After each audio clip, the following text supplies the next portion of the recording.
Hello dear student, welcome to teachers academy. मैं लवन्या एक बार फिर से आप सभी का टीचर्स एकेडमी के ऑनलाइन प्लेटफॉर्म में स्वागत करती हूँ। उम्मीद करती हूँ आप सभी अच्छे होंगे। सभी स्टूडेंट्स को गुड मॉर्निंग, राधे राधे। कैसे हैं आप सभी?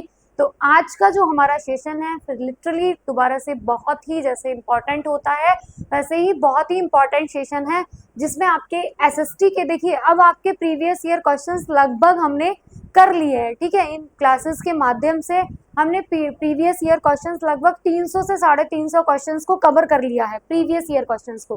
ठीक है ना। तो अब हम क्या करेंगे, कुछ नए क्वेश्चंस को लेके आएंगे। तो इसमें आपके 15 क्वेश्चंस प्रीवियस ईयर है, 15 क्वेश्चंस ऐसे हैं जो मैंने कुछ नए तरीके से कुछ चेंजेस करके उसको लाया गया है। ठीक है, या फिर वो किसी अदर एग्जाम में जो आयोग के द्वारा कंडक्ट कराया है और वो आपका यूपी टेट लेवल के क्वेश्चन से आपके सिलेबस से मैच करते हैं, उन क्वेश्चंस को मैंने इसमें डाला है। ठीक है, चलिए तो अब हम स्टार्ट करते हैं।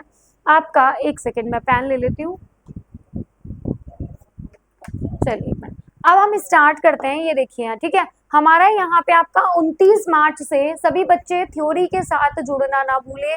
हमारा बैच स्टार्ट हो रहा है 29 मार्च से, नया बैच प्रारंभ हो रहा है आपका तर्कस बैच। ठीक है, यहाँ से आप लोगों का चयन के लिए बहुत ही कोशिश की जाएगी। जो हमारी टीम है बहुत बेहतरीन टीम है। ठीक है, तो आप लोग क्लास को पहले सभी स्टूडेंट ज्वाइन करें, अपने दोस्तों को, फ्रेंड्स को, सभी को शेयर करें। चलिए ठीक है, तो ये एक बैच स्टार्ट हो रहा है स्पेसिफिक। हमारा जो गवर्नमेंट जॉब में बच्चे हैं उनकी पढ़ाई छूट गई है, वो किसी कारण अपनी पढ़ाई को भूल मतलब कंटिन्यू। अब देखिए, जब हम स्टूडेंट लाइफ में होते हैं तब अलग चीजें होती है ना, और जब हम पढ़ा रहे होते हैं तब हमारी अलग, एक तो समय का अभाव रहता है, जॉब के साथ साथ आपकी स्टडी भी छूट गई है ना। पढ़ाने के लिए पढ़ना और पढ़ना अलग चीज है, और कॉम्पिटिटिव जैसा एग्जाम आपको उस बीच में निकालना हो तो उनके लिए कम समय में कुछ बेहतर प्रिपरेशन का प्रयास किया जा रहा है। तो उनके लिए स्पेसिफिक इंडिविजुअल बैच स्टार्ट किए जा रहा है। जो भी बच्चे हमारे बैचेस से जुड़ना चाहते हैं यूपी टेट का, ठीक है, 2026 के लिए, तो आप सभी स्टूडेंट हमारे इसको क्या करेंगे, बैच को ज्वाइन कर लीजिए। हेल्पलाइन नंबर पे कॉल कर लीजिए, आपको वहां से सारी इंफॉर्मेशन मिल जाएगी। ठीक है, चलिए तो अब हम स्टार्ट करते हैं अपने सेशन को। आज का हमारा फर्स्ट क्वेश्चन है, कौन सा उर्वरक किसान खाद के नाम से जाना जाता है? कौन सा ऐसा उर्वरक है जिसे हम किसान खाद के नाम से जानते हैं?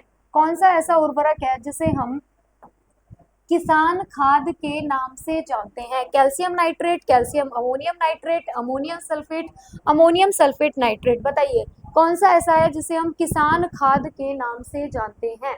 बताइए कौन सा ऐसा है जिसे हम किसान खाद के नाम से जानते हैं? सभी स्टूडेंट क्लास को एक बार अपने दोस्तों को, फ्रेंड्स को शेयर करेंगे। सभी बच्चे क्लास को एक बार शेयर जरूर कर दीजिए भाई। ठीक है, जितने भी बच्चे क्लास में हैं क्लास को शेयर करें सभी बच्चे। ठीक, चलिए क्या हो गया?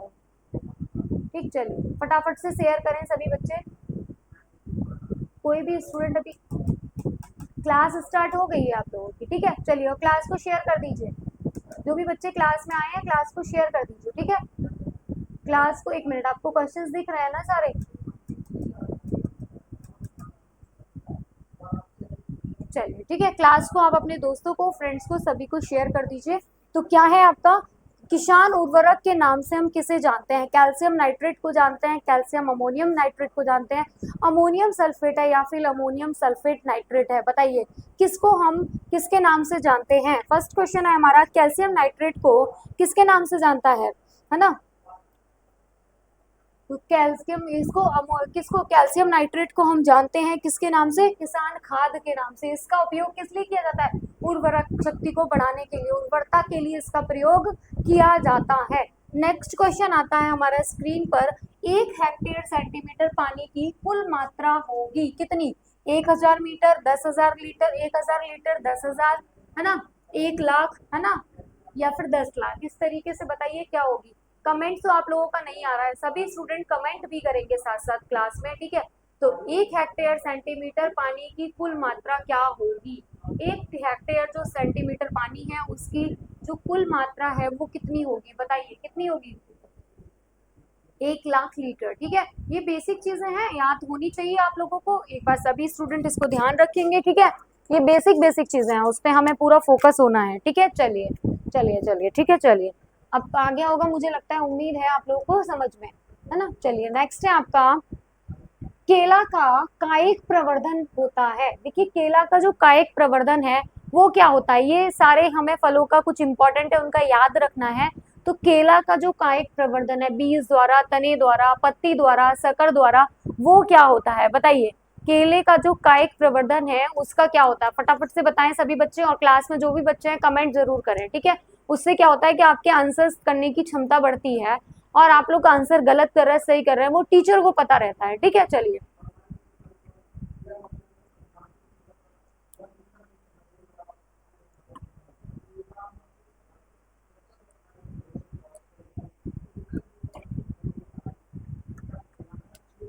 Rahul Kumar ji, most welcome, answer करिए आप क्लास में। केला का कायिक प्रवर्धन होता है। केला का जो कायिक प्रवर्धन है वो क्या होता है, केले के भूमिगत तने को क्या कहते हैं, प्रगंध कहा जाता है।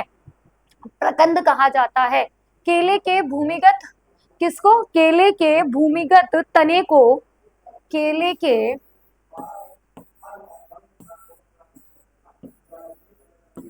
भूमिगत तने को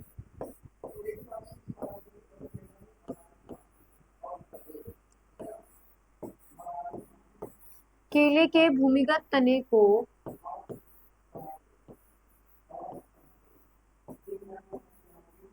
प्रकंद कहा जाता है।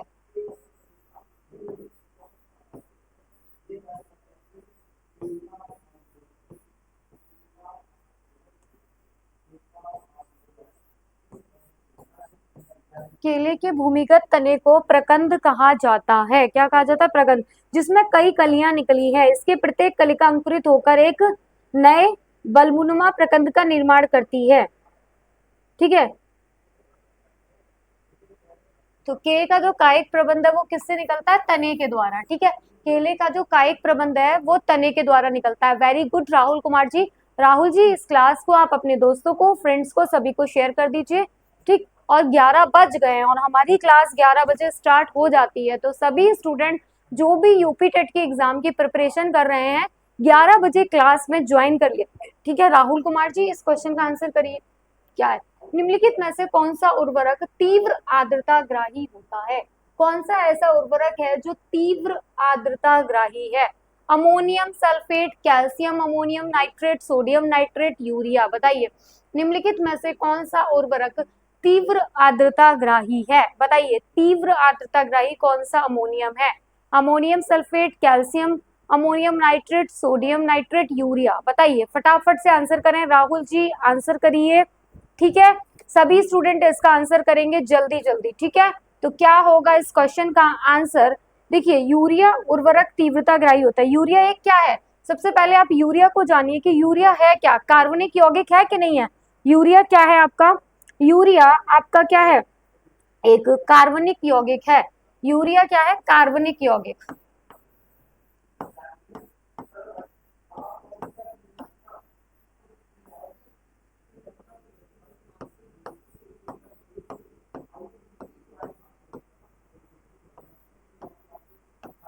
इसका यूरिया का जो कार्बनिक यौगिक है इसका रासायनिक सूत्र क्या होता है बताइए। यूरिया का रासायनिक सूत्र लिखिए, NH2CO, ठीक है।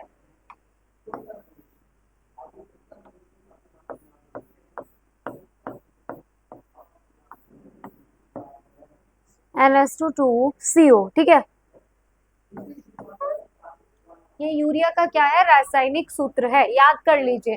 तो तीव्र उर्वरक आर्द्रता ग्राही आपका क्या होगा, यूरिया होता है। क्या होता है, यूरिया होता है। और ये कैसा है, कार्बनिक यौगिक है। नेक्स्ट क्वेश्चन आता है हमारा, खेत में हरी खाद वाली फसल की पलटाई उपयुक्त अवस्था में कौन सी है। राहुल जी आंसर क्यों नहीं कर रहे हैं आप, सभी स्टूडेंट आंसर करें, ठीक है।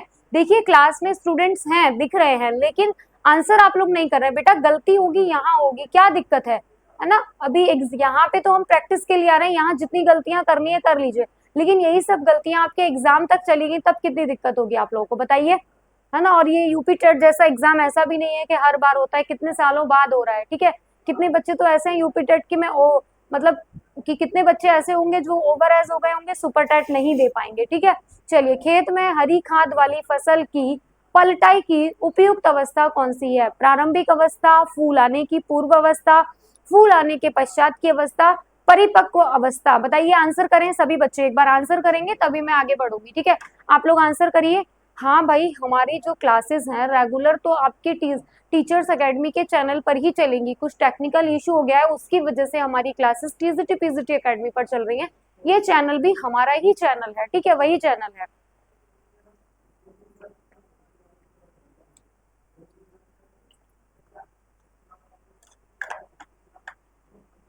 चलिए लिखिए, खेत में हरी खाद, हाँ करिए फटाफट से। क्या है ये? खेत में हरी खाद, फूलों के, है ना? क्या है? फूल आने से पूर्व की अवस्था। कैसी अवस्था? मैम मेरा नाम,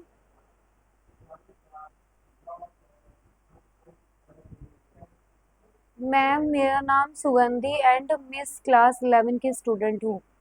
अच्छा, राहुल कुमार जी। लेकिन आपका तो राहुल दिख रहा है यहाँ पे, ठीक है? तो क्या होगा? फूल आने के पूर्व की अवस्था। तो आप इस क्लास को किस बेसिस से देख रही हैं, किस लिए देख रही हैं? चलिए नेक्स्ट है आपका, फल के रस में चीनी की सांद्रता मापी जाती है, किससे जानी जाती है? फल के रस में जो चीनी की सांद्रता नापी जाती है वो किससे मापी जाती है? बताइए। चीनोमीटर से, पोटोमीटर से, रेफ्रेक्टोमीटर से, टेंड्रोमीटर से। बताइए किससे मापी जाती है? किससे मापी जाती है? रेफ्रेक्टोमीटर के द्वारा। किसके द्वारा मापी जाती है? बहुत इंपॉर्टेंट क्वेश्चन है, इसको नोट कर लीजिए कि फल के रस में जो चीना मतलब कितना मीठा फल है, फल के रस में जो कितना आपने चीनी डाली है वो हम कैसे अंदाजा लगाएंगे, है ना? फल के रस में तो इफ्रेक्टोमीटर, रिफ्रैक्टोमीटर होता है, उससे हम अंदाजा लगाते हैं। किससे लगाते हैं? रेफ्रेक्टोमीटर से, ठीक है? ये सब चीजें हमें याद होनी चाहिए। फल के रस में चीनी की जो सांद्रता मापेंगे हम रिफ्रैक्टोमीटर से मापेंगे, ठीक? चलिए नेक्स्ट क्वेश्चन आता है हमारा, जेली बनाने में पैक्टिन का प्रमुख कार्य क्या है? फल के रस को मीठा बनाना, फलों के रस को साफ करना, फलों के रस का थक्का बनाना, फलों के रस को रंगीन करना। जेली बनाने में पैक्टिन का प्रमुख कार्य क्या है? जो जेली हम बना रहे हैं उसमें पैक्टिन का प्रमुख कार्य क्या होगा? बताइए, जेली बनाने में पैक्टिन का प्रमुख कार्य क्या है? जेली बनाने में पैक्टिन का प्रमुख कार्य फलों के रस का थक्का। पैक्टिन एक तरह का घुलनशील फाइबर होता है। जो पैक्टिन है वो क्या होता है? एक तरह का घुलनशील पदार्थ होता है या फाइबर, एक तरह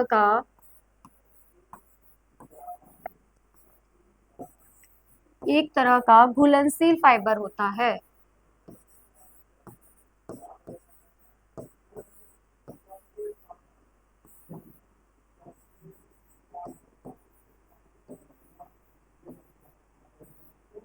ठीक है, एक तरह का घुलनशील फाइबर होता है। पैक्टिन क्या है? एक तरह का घुलनशील फाइबर है जो कि पौधों की कोशिका भित्ति और कोशिकाओं के मध्य पाए जाने वाले ऊतकों में पाया जाता है। तो ये क्या है? फलों के रस का थक्का बनना। क्या है? फलों के रस का थक्का बनना है। क्या होगा? जेली बनाने में पैक्टिन क्या करता है? फलों के रस का जो थक्का बनाने का काम करता है वो पैक्टिन करता है, और ये एक तरह का घुलनशील फाइबर है, ठीक है? चलिए नेक्स्ट क्वेश्चन आता है आपका, टमाटर का लाल रंग किस रंगजग के कारण होता है?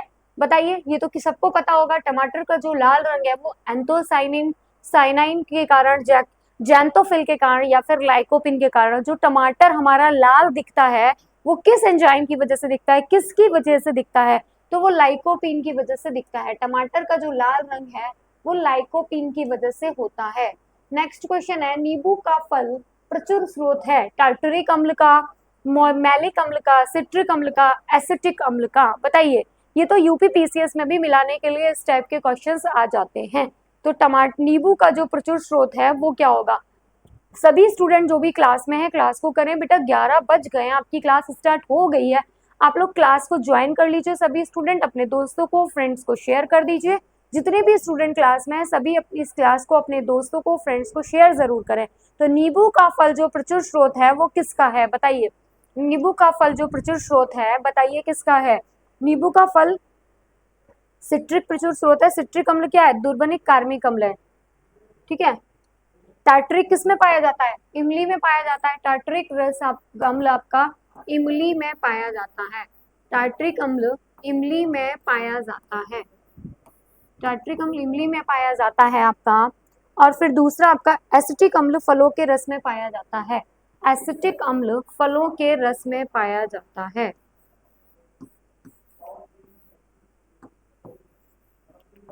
फलों के रस में पाया जाता है। एसिटिक अम्ल फलों के रस में पाया जाता है। नींबू का रस आपका जो पाया जाता है वो क्या है? सिट्रिक अम्ल है। क्या है आपका? ये क्या है आपका? सिट्रिक अम्ल है। ठीक है, समझ में आया या नहीं आया? किसी भी स्टूडेंट को कोई दिक्कत यहाँ तक? एक बार क्लास को, अपने दोस्तों को, फ्रेंड्स को सभी शेयर जरूर करेंगे। ठीक है, चलिए। और यूपी टेट इस बार का अभी आप लोगों को समझ में नहीं आ रहा ना? आपको लग रहा होगा अरे यूपी टेट तो इजी होता है, हम पास कर लेंगे, यही लग रहा है ना? जब एग्जाम दे के आएंगे, जो बच्चे अभी रेगुलर पढ़ रहे हैं उनको प्रॉफिट होगा, फिर आपको बाद में पता चलेगा कि कितनी प्रॉब्लम क्रिएट हो रही है। आप लोग क्लास को, लिटरली मैं कह रही हूँ, ये रेगुलर आप क्लास करेंगे तो आपको प्रीवियस ईयर न्यू क्वेश्चंस नहीं लगाने पड़ेंगे। ठीक है, यहाँ पे आपको मैं सारी चीजें कवर कराऊंगी, तो क्लास को आप जरूर देखिए। ठीक है, जितने भी बच्चे जैसे एक दिन देख ली दोबारा नहीं देखी, वो चीज आपके अंदर गलत हो जाएगी। आप क्लास को जरूर देखें सभी बच्चे। ठीक है, जितने भी बच्चे हैं क्लास में जरूर जुड़ें, बाकी जैसा आपको ठीक लगे। ठीक है, चलिए तो आंसर करें सभी बच्चे, और इसमें मुझे बताएं कि मैलिक अम्ल किसका है। जल्दी से फटाफट से कमेंट करें।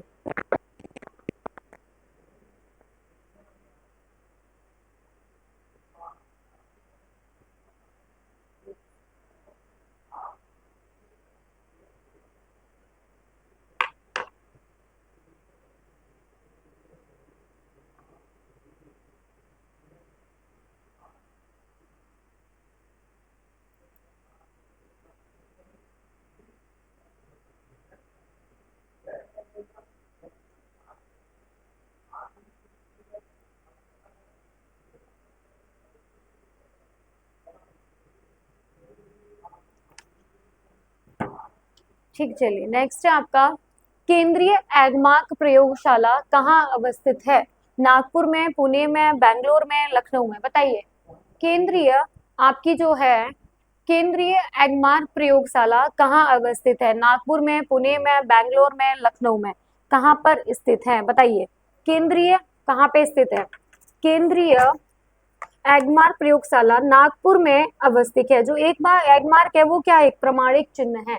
एगमार्क किसके लिए होता है? एगमार्क का प्रयोग, ये सब पीसीएस में क्वेश्चंस पूछे गए, यूपी पीसीएस में। तो एगमार्क का जो प्रयोग होता है वो कहाँ पर होता है बताइए?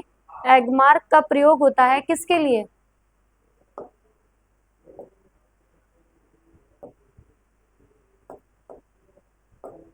एगमार्क का प्रयोग किसके लिए होता है बताइए फटाफट से? प्रमाण चिन्ह के लिए।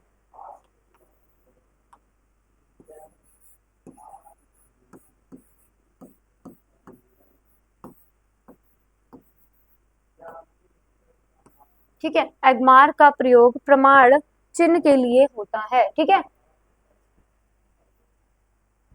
एगमार्क का प्रयोग प्रमाण चिन्ह के लिए होता है कि वो सेकंड यूज का कहाँ पे है अवस्थित है? लखनऊ में, सॉरी नागपुर में अवस्थित है। कहाँ पे अवस्थित है? नागपुर में। और एगमार्क प्रयोगशाला कहाँ पे है? Very good. ठीक है, चलिए आंसर करते जाएं सभी स्टूडेंट फटाफट फटाफट। Very very good. Next question आता है, स्क्रीन पर देखेंगे सभी बच्चे। अचल स्वर कौन से हैं? देखिए ये सब क्वेश्चंस आपके कभी कभी हिंदी जो बच्चे रखते हैं उसमें भी पूछ लिया जाता है। इस टाइप के क्वेश्चंस कभी कभी जीएस में भी आप लोगों से आ जाते हैं। तो इसमें अचल स्वर आपका स, प, स, म, स, ग, स, ध। बताइए क्या होगा? अचल स्वर आपका जो है वो क्या होगा? सा रे गा मा, है ना? सा रे गा मा प ध नि शुद्ध स्वर कहे जाते हैं। स और प अचल स्वर माने गए हैं। स और प है आपके जो कैसे हैं? सुनील यादव जी बहुत लेट क्लास में आए हैं बेटा। 10 क्वेश्चंस जो आपको कराए थे स्टार्टिंग के, वो प्रीवियस ईयर में बहुत पीसीएस लेवल तक के क्वेश्चंस आए हुए हैं एग्जाम में, और आयोग इस पर कंडक्ट करा रहा है, तो हमें चीजों को, क्वेश्चंस को देखना पड़ेगा। आपने क्लास लेट क्यों कर दी? जो भी बच्चे हैं लिटरली आप सीरियस होके पढ़ लीजिए। देखिए अभी ना बच्चे यूपी टेट के लिए जाग नहीं रहे हैं। उनको लग रहा है कि पहले जैसे यूपी टेट होता था, हम 10 दिन में 15 दिन में पढ़ के पास कर लेंगे। ऐसे सीटेट को आप लोग लाइटली लेते हैं, और कितने बच्चे ऐसे हैं जो सीटेट 5-5, 6-6 बार में पास नहीं हो पा रहे हैं। जो रेगुलर पढ़ते हैं उनका हो जाता है। आप लोग एक बार एटलीस्ट प्रीवियस ईयर और ये जो न्यू प्रैक्टिस सेट क्वेश्चंस को जरूर लगाइए। ठीक है, टाइम से क्लास में आया करिए सुनीता जी, सुनीता यादव जी। ठीक है, अब देखिए अचल स्वर कौन से हैं आपके? स और म।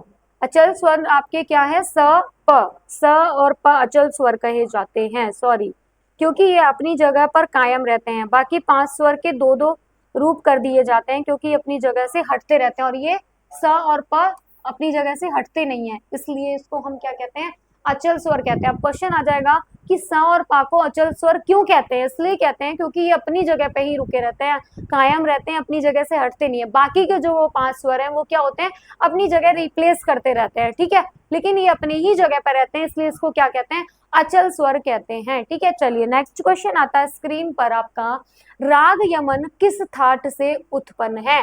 बिलवाल से, कल्याण से, भैरवी से, खमाज से, बताइए किससे संबंधित है? तो जो राग यमन है को राग कल्याण के नाम से भी जाना जाता है। इस राग की उत्पत्ति कल्याण थाट से होती है।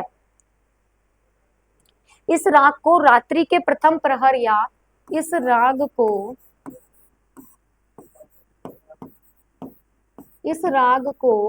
रात्रि के इस राग को लिख लीजिए, रात्रि के प्रथम प्रहर या संध्या के समय गाया जाता है।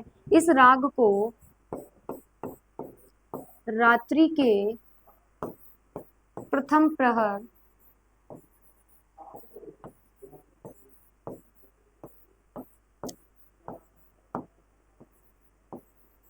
संध्या के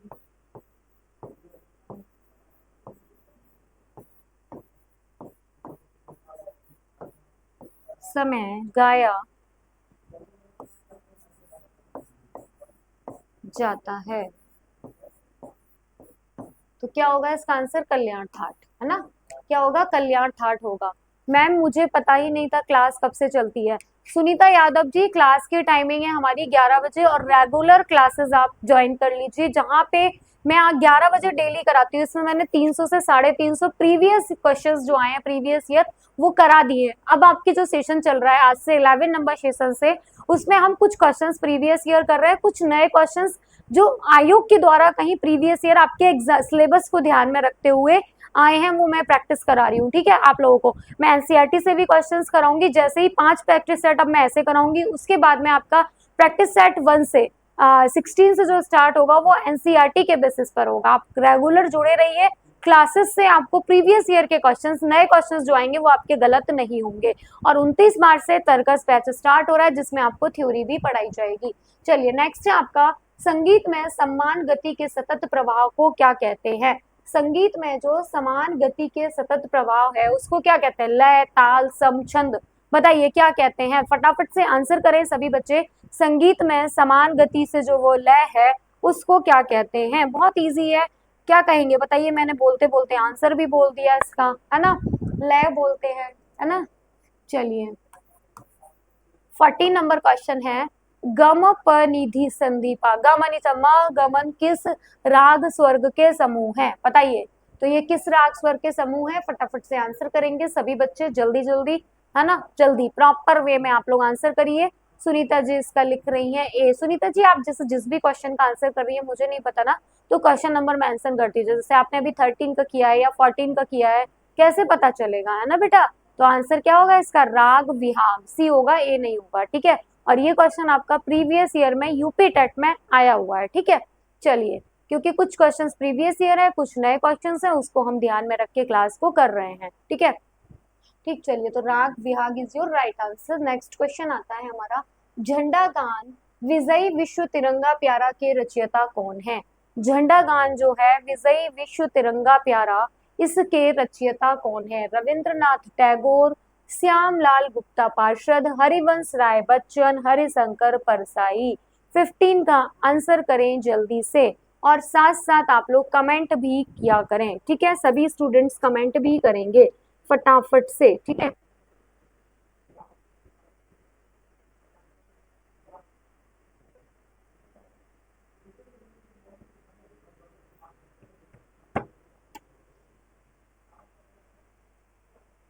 झंडा गान विजय विश्व तिरंगा प्यारा के रचयिता कौन है? श्यामल गुप्ता पार्षद, है ना, श्यामलाल गुप्ता पार्षद इसके रचयिता है। ये क्या है? साध पद वाले गीत हैं, ठीक है। अब आपका समझ में आया या नहीं आया यहाँ तक? हाँ वेरी गुड।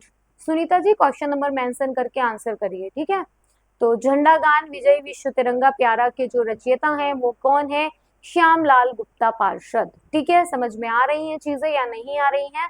क्लास को आप लोग अपने साथ साथ, हाँ वेरी गुड, 15 का भी आपने सुनीता जी सही आंसर किया है।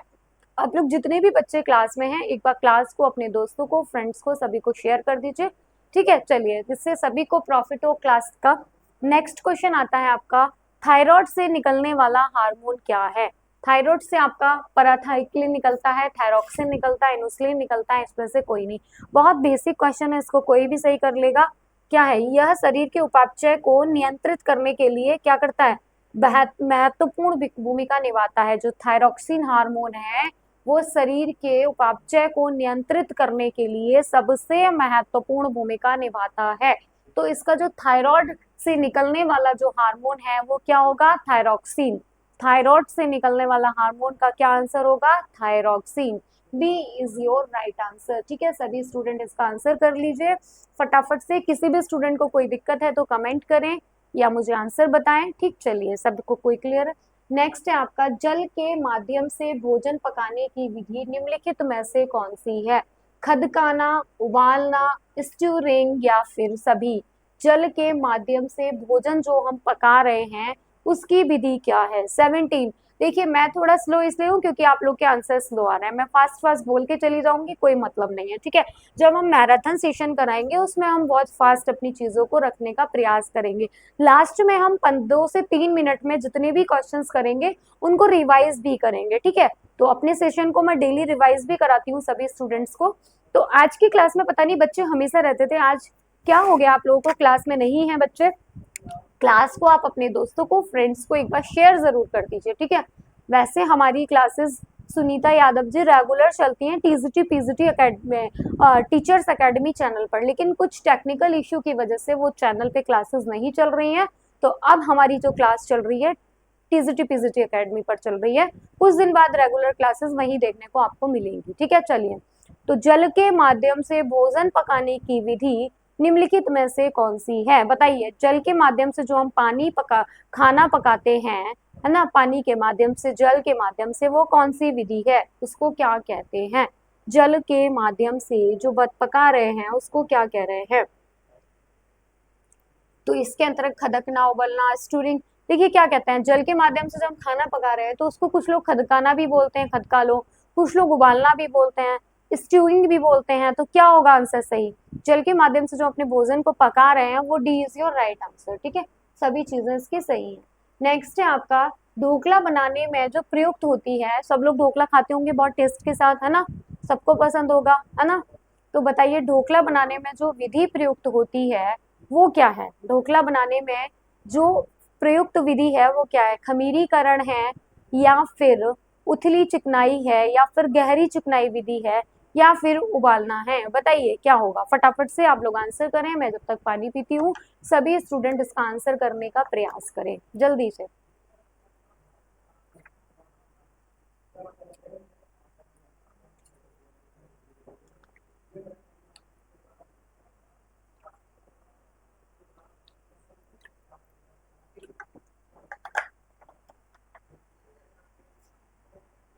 हाँ, नहीं, गलत आंसर किया है। ढोकला बनाने में खमीरीकरण का प्रयोग करते हैं ना, खमीरीकरण होता है ना ढोकला बनाने में।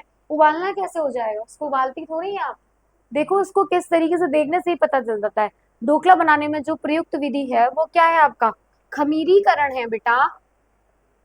खमीरीकरण के द्वारा ढोकला नामक व्यंजन तैयार किया जाता है।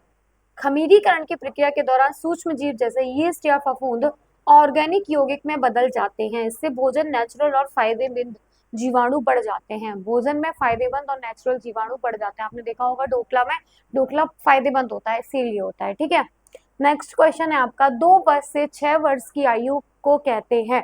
शैशवावस्था, बाल्यावस्था, किशोरावस्था, प्रौढ़ावस्था। ये आपको पूरा सीक्वेंस याद करना होगा। जीन प्याजे वाला आपने जो बच्चे सीटेट का एग्जाम देते हैं उसमें आपने पढ़ा भी होगा, है ना।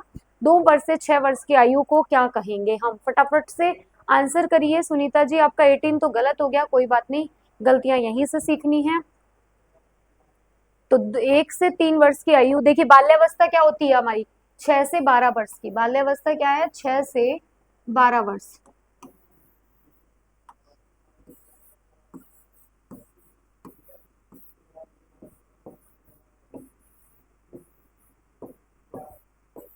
बाल्यावस्था आपकी क्या है, 6 से 12 वर्ष है।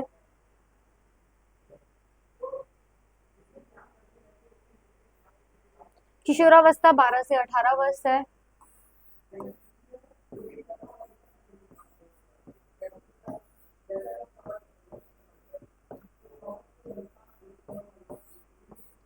और शैशवावस्था आपकी 6 से 2 वर्ष से 6 वर्ष की आयु है, ठीक है। शैशवावस्था 2 वर्ष से 6 वर्ष की। अब आपसे बाल्यावस्था पूछेगा तो क्या है आपकी 6 से 12।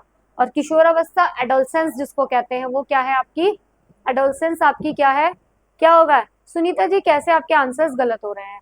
एडोलसेंस आप, हाँ ठीक है। शैशवावस्था होगी ना बेटा, 19 का भी आपने गलत किया है। 19 में आपका 2 वर्ष से जो 6 वर्ष की अवस्था है उसको हम शैशवावस्था कहते हैं। बाल्यावस्था आपकी 6 से 12 है ना। और किशोरावस्था 12 से 18 है, ठीक। ये तो बेसिक चीजें हैं, इनको एकदम गलत नहीं करना है, ठीक है। कोई बात नहीं, गलती हो रही है तो इंसान से ही होती है, हम लोगों से आपसे ही होगी, उसको हमें धीरे धीरे सही होगा, बिल्कुल सही हो जाएगा, ठीक है। चलिए, है ना, कोई दिक्कत यहाँ तक किसी स्टूडेंट को।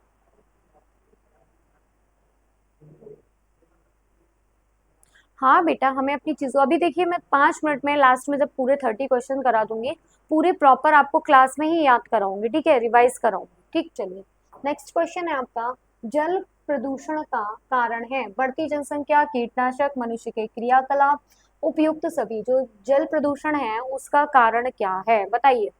जल प्रदूषण है उसका कारण क्या है। जल प्रदूषण झीलों, नदियों, तालाबों, समुद्रों और भूजल में अवांछनीय पदार्थ से मिलता है।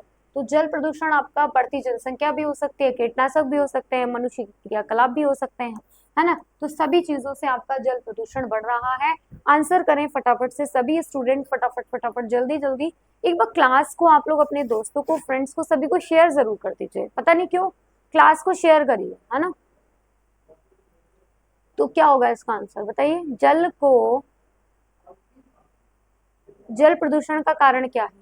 हाँ, वाटर पॉल्यूशन क्यों होता है, बढ़ती जनसंख्या, ज्यादा जनसंख्या हो गई है ना। कीटनाशक दवाएं जो हम छिड़काव करते हैं, सब चीजें करते हैं, उनसे भी होता है। मनुष्य के क्रियाकलाप, एक्टिविटीज जो होती हैं, उसको भी जल पॉल्यूशन होता है ना। पानी में, गंगा जी में जा रहे हैं, कुछ गलत गंदा फेंक दिया, सब चीजें हैं, है ना। तो वो सब क्या, पॉल्यूशन ही तो बढ़ रहा है, उससे जल प्रदूषण ही तो हो रहा है। वाटर पॉल्यूशन हो रहा है कि नहीं हो रहा है ना। वाटर पॉल्यूशन को भी हमें रोकना होगा। नेक्स्ट है हमारा, शारीरिक शिक्षा का उद्देश्य क्या है। शारीरिक विकास, मनोवैज्ञानिक विकास, मानसिक विकास, उपयुक्त सभी। जो शारीरिक शिक्षा आपकी फिजिकल एजुकेशन है उसका उद्देश्य क्या है, क्यों हम शारीरिक शिक्षा को पढ़ते हैं। शारीरिक विकास के लिए पढ़ते हैं, मनोवैज्ञानिक विकास के लिए पढ़ते हैं, मानसिक विकास के लिए पढ़ते हैं, या फिर उपयुक्त सभी के लिए पढ़ते हैं। आंसर करें सभी बच्चे फटाफट से, एक बार जल्दी जल्दी, सभी स्टूडेंट जितने भी बच्चे क्लास में हैं। शारीरिक शिक्षा का जो उद्देश्य है फिजिकल एजुकेशन का, वो क्या है बताइए। फिजिकल एजुकेशन का उद्देश्य क्या है, फटाफट से आंसर करेंगे सभी स्टूडेंट, क्या होगा फिजिकल एजुकेशन का आंसर, क्या होगा बताइए। तो देखिए, शारीरिक शिक्षा है, हम शारीरिक विकास के लिए भी पढ़ते हैं भाई। फिजिकल एजुकेशन हम क्यों पढ़ रहे हैं, शारीरिक विकास के लिए पढ़ रहे हैं, हमारा मनोवैज्ञानिक विकास हो इसलिए भी पढ़ रहे हैं, और मानसिक विकास हो इसलिए भी पढ़ रहे हैं। तो क्या होगा आंसर, 21 का आंसर डी होगा। इतने बच्चे क्लास में लाइव में है लेकिन आंसर नहीं कर रहे हैं, ऐसा क्यों है भाई, और ये तो गॉड नोस, ठीक है। चलिए, नेक्स्ट क्वेश्चन है हमारा, बैडमिंटन से संबंधित खिलाड़ी हैं पीवी सिंधु, सानिया मिर्जा, दीपा कर्मकार, दुती चंद। इस टाइप के क्वेश्चंस देखने से हमें ये लगता है कि गेम से भी रिलेटेड हमारे क्वेश्चंस हमारे एग्जाम में पूछे जाते हैं, है ना। गेम से भी रिलेटेड क्वेश्चंस हमारे एग्जाम में पूछे जाएंगे। अच्छा सुनीता यादव जी, एक बात बताइए, आवाज ठीक आ रही है या नहीं आ रही है। ठीक है, चलिए आप लोग आंसर करिए, एक सेकंड मुझे दीजिए थोड़ा सा।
आंसर एक सेकेंड बस, ठीक है। चलिए सभी बच्चे आंसर करेंगे,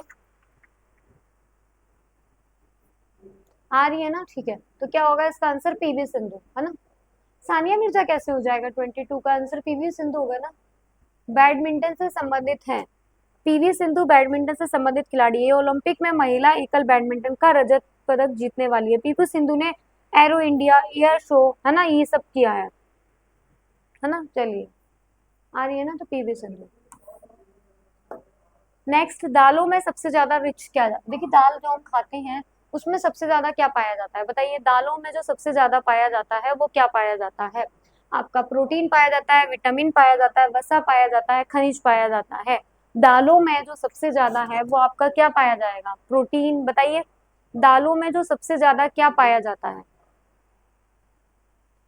दालों में सबसे ज्यादा बेटा बहुत बेसिक है, प्रोटीन पाया जाता है, इसमें क्या सोचने वाली बात है, ठीक है। चलिए नेक्स्ट है आपका, LSD किस सेवन से होता है? कैंसर, किडनी का रोग, यकृत का रोग, मानसिक भ्रमण। बताइए, LSD के योग से, तो LSD के सेवन से मानसिक भ्रमण होता है। LSD का पूरा नाम क्या है? लिसरिक एसिड डाइथेमिलाइट, है ना। ये एक तरह का ड्रग होता है, इसे नशे की आदि लोग ब्लॉटर पेपर के रूप में स्वाद लेते हैं, है ना। देखा होगा एक पेपर से लोग स्मैगिंग टाइप से, छी ऐसे ऐसे लोग करते हैं, गलत बात है, नशा वशा नहीं करना चाहिए, ठीक है। नेक्स्ट है आपका, व्यायाम का लाभ क्या है? व्यायाम का लाभ क्या है? रक्त प्रवाह में वृद्धि, भूख लगना, फुर्तीलापन। बताइए, व्यायाम जो आप करते हैं उसका प्रॉफिट क्या है? जो आप लोग व्यायाम कर रहे हैं उसका प्रॉफिट क्या है?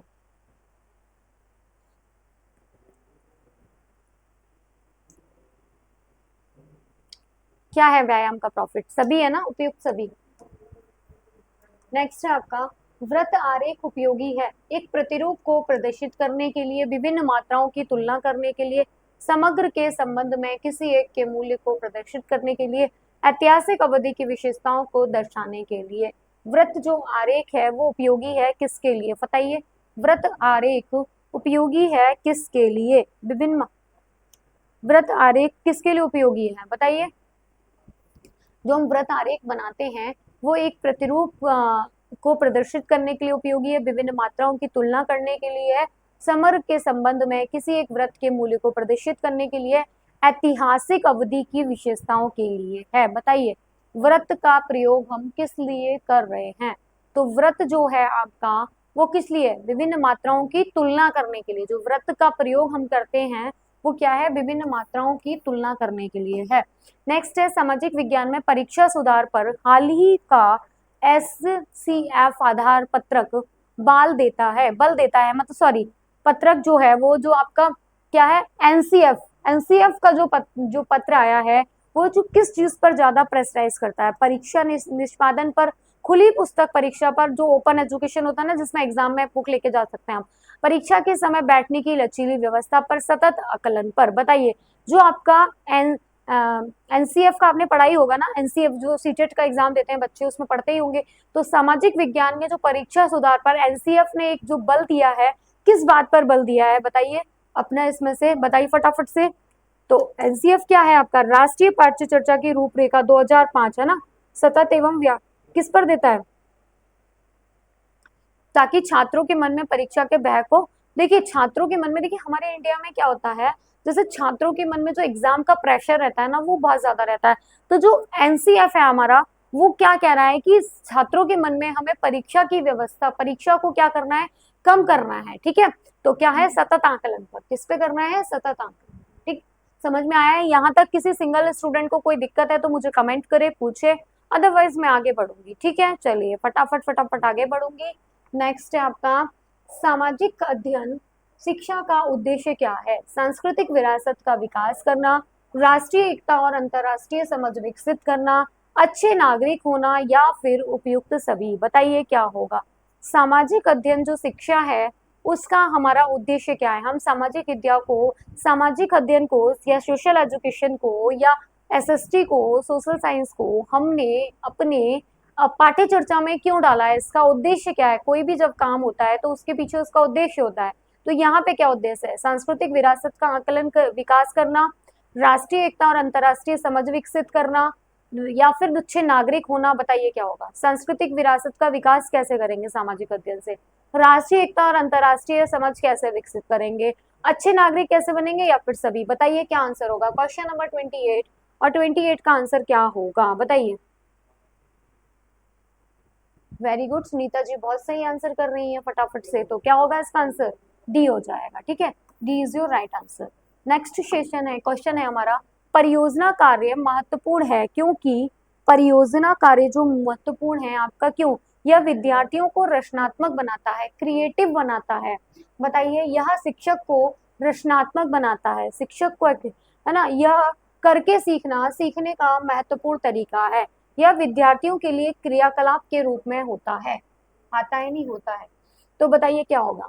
परियोजना कार्य महत्वपूर्ण होता है क्यों। जो परियोजना हम बनाते हैं वो क्यों महत्वपूर्ण है। आंसर करिए 29 का फटाफट से, जल्दी जल्दी आंसर करेंगे सभी बच्चे। ठीक है,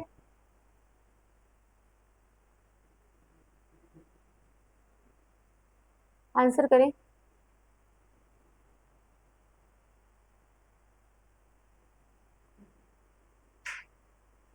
करके सीखना सीखने का महत्वपूर्ण तरीका है। ठीक, चलिए नेक्स्ट है, भारतीय बहुलतावादी समझ में सामाजिक विज्ञान की पाठ्य पुस्तकों को। भारतीय जो बहुलतावादी है उसमें सामाजिक विज्ञान की जो पाठ्य पुस्तकें हैं उसको सरकार के विचारों को प्रदर्शित करना चाहिए, बहुसंख्यक की राय को प्रदर्शित करना चाहिए, विवादास्पद मुद्दों से बचना चाहिए, सभी धर्मों और सामाजिक समूहों को शामिल करना और उनका प्रतिनिधित्व करना चाहिए। बताइए क्वेश्चन नंबर 30, और 30 का आंसर क्या होगा फटाफट से बताइए क्या होगा। 30 का आंसर क्या होगा जल्दी बताएं। भारतीय बहुलतावादी समाज में सामाजिक विज्ञान की पाठ्य पुस्तकों को क्या करना चाहिए,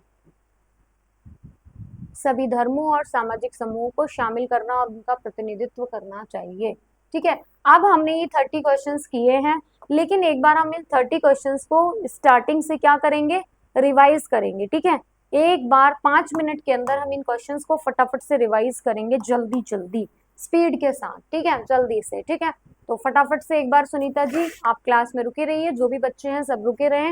विद इन 2 मिनट्स या 3 मिनट्स हम इसको पूरा रिवाइज करेंगे। कौन सा उर्वरक किसान खाद के नाम से जाना जाता है। तो कैल्शियम नाइट्रेट को हम किसके नाम से जानते हैं, किसान खाद के नाम से जानते हैं। ठीक है, कैल्शियम नाइट्रेट को किसान खाद के नाम से जाना जाता है। नेक्स्ट है आपका, 1 हेक्टेयर सेंटीमीटर में पानी की कुल मात्रा होगी। तो 1 हेक्टेयर में जो पानी की कुल मात्रा होगी वो होगी आपकी कितनी, इकाई, दहाई, सैकड़ा, हजार, 10,000, लाख, है ना, 1 लाख मीटर। ठीक, केला का कायिक प्रवर्धन है किसके द्वारा होता है, तने के द्वारा। केला का जो कायिक प्रवर्धन होता है वो तने के द्वारा होता है।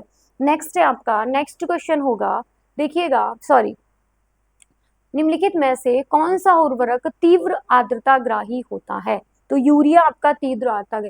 खेत में हरी खाद वाली फसल की पलटाई की उपयुक्त अवस्था कौन सी है, फूल आने से पूर्व की अवस्था। जो फूल आने से पूर्व की अवस्था होती है उसको हम क्या कहते हैं, खेत में फसल कटा पलटाई की उपयुक्त अवस्था है। नेक्स्ट है, फल के रस को चीनी की सांद्रता पाई जाती है रिफ्रैक्टोमीटर के द्वारा। फल के रस में जो चीनी की मात्रा पाई जाती है रिफ्रैक्टोमीटर के द्वारा पाई जाती है।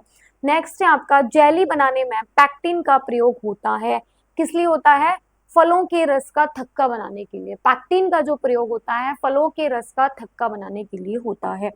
नेक्स्ट है, टमाटर का जो लाल रंग होता है लाइकोपिन के कारण होता है।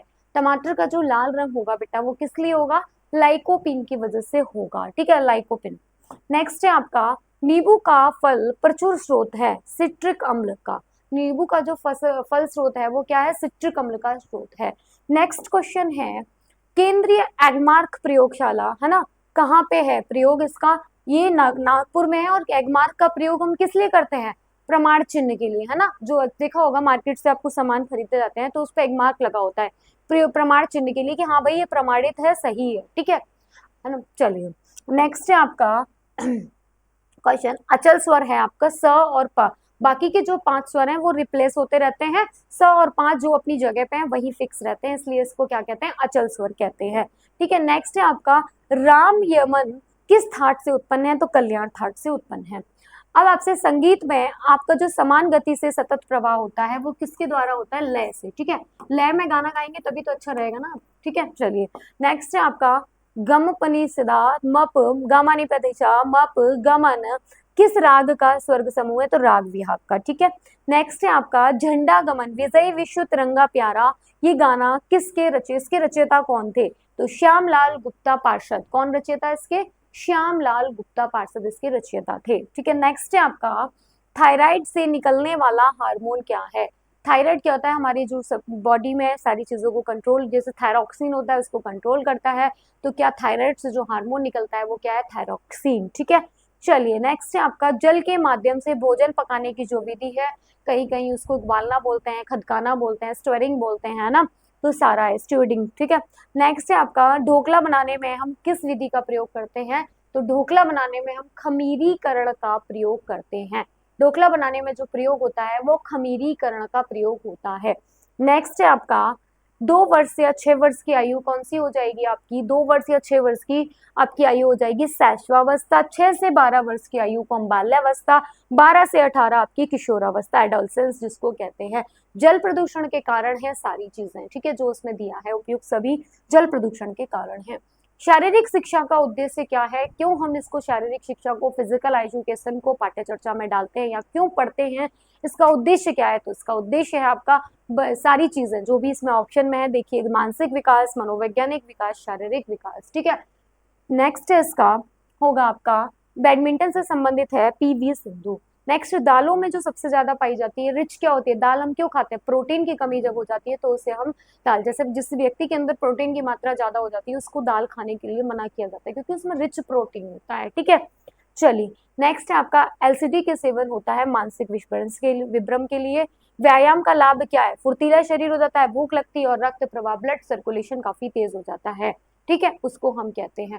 यहाँ पे बेटा जो बच्चे अभी क्लास में ऐड हुए हैं मैं बता देती हूँ, ये हमने 30 क्वेश्चंस कर लिए थे। लास्ट में मैं हर क्लास के एंड में क्वेश्चंस को रिवाइज करती हूँ। 2 से 3 मिनट में हम पूरे 30 क्वेश्चंस को जो हमने एक्सप्लेनेशन के साथ पढ़ा है क्वेश्चन और आंसर के माध्यम से हम एक बार रिवाइज कर लेते हैं। ठीक है, नेक्स्ट है आपका वृत्त आरेख उपयोगी है विभिन्न मात्राओं की तुलना करने के लिए। नेक्स्ट क्वेश्चन आता है वृत्त आरेख उपयोगी है विभिन्न मात्राओं की तुलना करने के लिए। ठीक, चलिए नेक्स्ट है आपका सामाजिक विज्ञान में परीक्षा सुधार का हाल ही का किसका एनसीएफ आधार पत्रक बना है? किसके लिए? सतत आकलन के लिए। जो किसका बना है? सतत आकलन के लिए। उदय राज यादव जी प्रणाम, कैसे हैं आप? ठीक है, तो क्या होगा? एनसीएफ जो आधार पत्रक बना है वो किस लिए बना है? सतत आकलन पर बना है। ठीक है, चलिए नेक्स्ट है आपका नेक्स्ट क्वेश्चन आता है सामाजिक अध्ययन शिक्षा का उद्देश्य क्या है? सांस्कृतिक विरासत का विकास करना, राष्ट्रीय एकता और अंतर्राष्ट्रीय समझ विकसित करना, अच्छे नागरिक होना, ये सारी चीजें हैं। ठीक है, सामाजिक विज्ञान के परीक्षा सुधार के लिए। अब नेक्स्ट क्वेश्चन आता है स्क्रीन पर हमारा देखेंगे। ठीक है, तो परियोजना कार्य महत्वपूर्ण होता है क्योंकि करके सीखना सीखने का महत्वपूर्ण तरीका है। जो करके सीखना है वो सीखने का महत्वपूर्ण तरीका है। नेक्स्ट क्वेश्चन आता है भारतीय बहुलतावादी समाज में सामाजिक विज्ञान की पाठ्य पुस्तकों को क्या कहा जाता है? सभी धर्मों और सामाजिक समूहों को शामिल करना और उनका प्रतिनिधित्व करना चाहिए। क्या करना चाहिए? क्या करना चाहिए? प्रतिनिधित्व करना चाहिए, सामाजिक प्रतिनिधित्व। भारतीय बहुलतावादी समाज में सामाजिक विज्ञान की पुस्तकों को सभी धर्मों और सामाजिक समूहों को शामिल करना और उनका प्रतिनिधित्व करना चाहिए। क्या होगा इसका आंसर? ठीक है, क्लास में बच्चे जब एंड होने वाली है तब सारे बच्चे लाइव आए हैं, पहली बात तो। ठीक है, Sunita ji thank you ma'am, आप बहुत अच्छा पढ़ाती हैं, आपसे पढ़कर बहुत अच्छा लगा। Thank you Sunita ji. Ma'am ji हम लोगों का क्या होगा? क्या हुआ उदयराज जी? अब मैंने क्या कर दिया बताइए, क्या हुआ बताइए? ठीक है, बताइए क्या प्रॉब्लम है?